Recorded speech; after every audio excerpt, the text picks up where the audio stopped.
महिलांना सुशिक्षित कोणी केलं, नियम कोणी लावून दिला, तर आमच्या बाबांनी लावून दिला.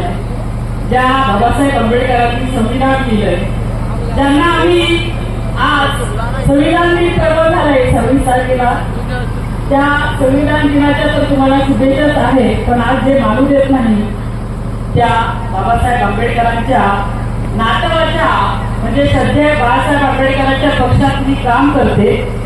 जिजाऊचा मतदारसंघ जो आपण नेहमी जिजाऊच्या नावानं माहेरघर म्हणून जन्मस्थळ म्हणून विचारला जातो, त्या मतदारसंघामध्ये लढत कोणाची असो, आमच्या पितृतुल्य असे शिंदे साहेब आहे. त्यांची मुलगी माझ्या वयाची नसेल, पण मी त्यांच्या मुलीच्या वयाची आहे.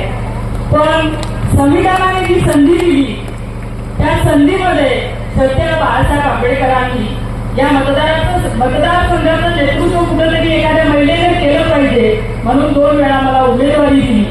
आणि त्या उमेदवारीमध्ये 2दा एक महिलाचा अधिकार काय असतो, महिलांनी लढलं पाहिजे, ह्या अधिकारात मी लढले.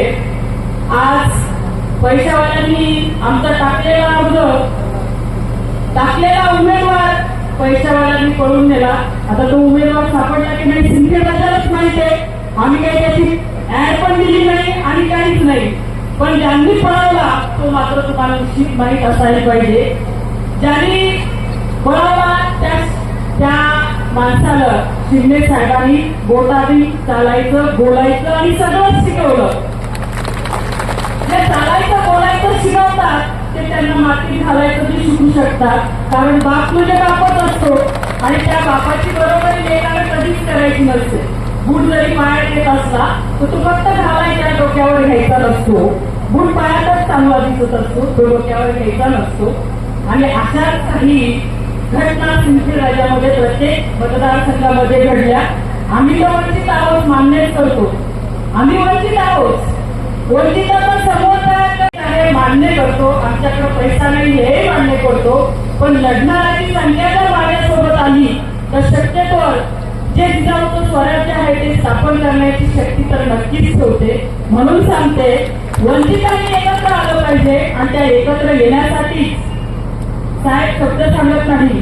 बाळासाहेब जरी रागवले तरी चालतील, पण जळगाव राज्यामध्ये मसाला आणि सिंदखेडराजामध्ये तुतारीला सध्या बाळासाहेब आंबेडकरांच्या पक्षाचा पाठिंबा देऊन कुठेतरी ही मुरगाळ अर्थव्यवस्था निर्माण झाली आहे.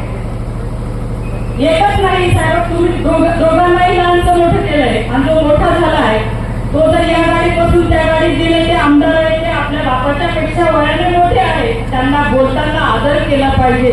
हे जर तुम्हाला तुमच्या वडिलांनी शिकवलं नसेल तर तुम्ही आमदार म्हणून घेण्याच्या लायकीचे नक्कीच नाहीये. पदाधिकारी म्हणून घेण्याच्या लायकीचे असाल, पण आमदार म्हणून घेण्याच्या लायकीचे नक्कीच नाहीये. या सिंदखेडराजामध्ये खूप काही बोलायसाठी आहे, पण एवढं बोलणार नाही.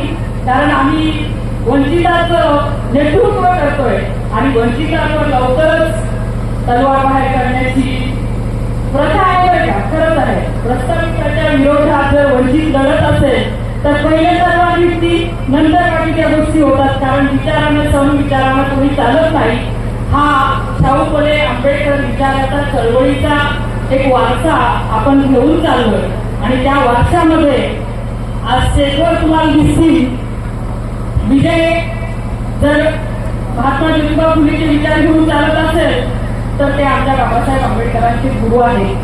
आणि शिंदे साहेब जर शाहू महाराजांचे विचार घेऊन चालत असतील तर ते आमच्या बापाचेही गुरु आहेत. म्हणून एक सांगते, गुरुला प्रथम प्रणाम करून उद्याची तुतारी ही साध्या सुद्धा नाही तर कमीत कमी 1000च्या लिंक तरी निघली पाहिजे. 1000च्या साध्या सुद्धा 100 आणि 200 मतांना निघाली तर आम्हाला कुठेतरी असं वाटतं की आम्ही तिघं एकत्र आलो काय लढायचंय. नंतर जर तुम्हाला लढाई चांगली पाहायचीच असेल तर ती सिंदखेडराजातून सुरू करा आणि या लढाईला कुठेतरी महिलांनी बळ द्या. कारण आपले 1500 रुपये आपल्या नवऱ्याच्या खिशातले, आपल्या सोयाबीनचे, आपल्या कापसाचे, ते तुमच्या हक्काचे. म्हणून सरकारला मत द्यावं असं काही आपण कुणाचे बांधील नाही. आणि सत्यात ते आहे, आम्ही सिंदखेडराजाचा असा विकास करू तसा विकास करू. आतापर्यंत तरी जिजाऊचं माहेर घर म्हणून 400 कोटी रुपये आले की तुमच्या महानगरपालिकेला नगरपालिकेला, महानगर नाही नगरपालिका म्हणून, तर ते कुठं गेले? मी तर गोदावऱ्यातले रस्ते पाहिले तर नाल्यावरून वाहतात. त्या नालीतलं पाणी असं नाली कधीच वाहत नाही, ते वरतून वाहत आहे. ते जर बंद करायचं असेल तर विजेला निवडून द्या. अंडरग्राऊंड नाल्या करायची जबाबदारी शिंदे साहेबांची आणि रस्ते पाहणे सौरभला निवडून द्या. अंडरग्राऊंड नाल्या करायची शिंदे साहेबांची जबाबदारी, पाहणी करायची वंचितची जबाबदारी. एवढ्या जबाबदाऱ्या आमच्यावर सोडा आणि प्रचंड बहुमताने तुम्ही सौरभ विजय आणि त्यांचं पॅनल ते निवडून द्या. एवढंच बोलते, थांबते. जय हिंद, जय महाराष्ट्र, जय हिंद. 1500 रुपये दिल्या जाते. त्या डोंगरगावामध्ये काय झालं? 3 वर्षाचा मृत्यूवर बलात्कार होतो आणि हे सरकार काय म्हणतं? आम्ही त्याची चौकशी करू, आम्ही बघू. अहो, माझी महिला सुरक्षित आहे आणि तुम्ही आम्हाला 1500 रुपये शिकवून देताय कशासाठी? लागत नाही आम्हाला तुमची, येते तुमच्याकडे. आम्ही तुम्हाला 1500 रुपये दिले. आमच्या कोणी म्हणे आमच्या साहेबांनी ते मंजूर केले, कोणी म्हणत आमचे साहेब ते चालवत आहे. आणि महिलांना मला असं वाटतं दारूचा घरच्यांनी दारू केली की महिलेला खूप त्रास. त्यामध्ये काही उमेदवारांच्या असती नाही ते लोक आपल्याला काय म्हणायचं नाही, पण महिलेने यावर विचार केला पाहिजे. घरात भांडण पाहिजे की आपल्या गावाचा, आपल्या गल्लीचा विकास पाहिजे.